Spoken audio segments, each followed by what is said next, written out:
የቅዱሳን አማላጅነት ያስፈልገው እግዚአብሔር በቅዱሳን መማለድ ስለሚፈልግ። እንግዲህ እግዚአብሔር ካለ ምን ማድረግ ይቻላል? በምን አወቅን? በመጽሐፍ ቅዱስ ነው። በምን እናውቃለን? ድሮስ ኦሪት ዘፍጥረት ምዕራፍ 20 ላይ ልውሰዳችሁ።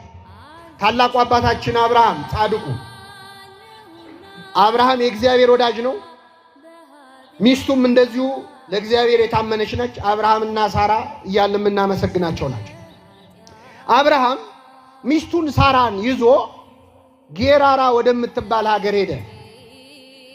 በሄደ ጊዜ ሳራ እጅግ በጣም መልከ መልካም ስለሆነች እሷን ፈልገው እሱን እንዳይገሉት ፈራ። ስለዚህ ሳራን ሚስቴ ናት በማለት ፈንታ እህቴ ናት አለ ይላል። እህቴ ናት አለ። የፈራው አልቀረም። የጌራራ ንጉሥ አቤሜሌክ ሳራን ባየ ጊዜ ልቡ በዝሙት ጦር ተነደፈ። ይችን ሴትማ አገባታለሁ ብሎ ዛተ። አስመጣት።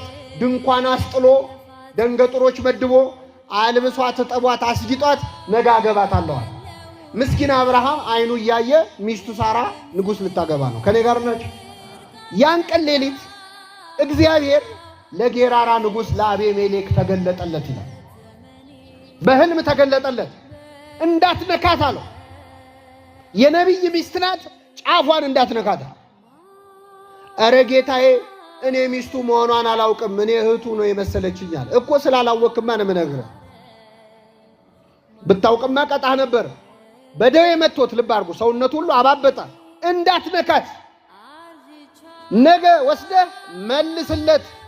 አብርሃም ስላንተ ይጸልይልህ፣ ያን ጊዜ ይቅር እልሃለሁ አለው እግዚአብሔር። ይገርማቸው።